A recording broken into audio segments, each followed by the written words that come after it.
आ रहा सिहाबा ते तबर्रा करने वालिया ध्यान नाल भौंकी मैं तेरी जबान खिंच लवांगा गुद्दी विचों। सिद्दीक दा चौकीदार जिंदा है, सिहाबा दा सिपाही अकबर जिंदा है। मैं मर जावांगा पर सिहाबा दे खिलाफ तेनों भौंकन की इजाजत नहीं देंगा।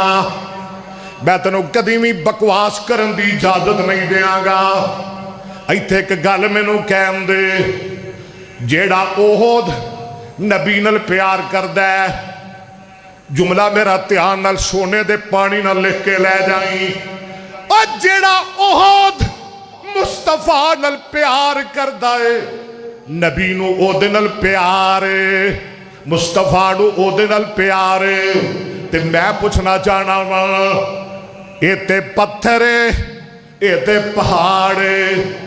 पत्थर पत्थर नाल इन्ना प्यार है मुस्तफा नू, ते ओ जेड़ा सिद्दीक मुस्तफा नाल अपनी जान नाल वध के प्यार करदा है, उस सिद्दीक नाल नबी नू किन्ना प्यार होएगा।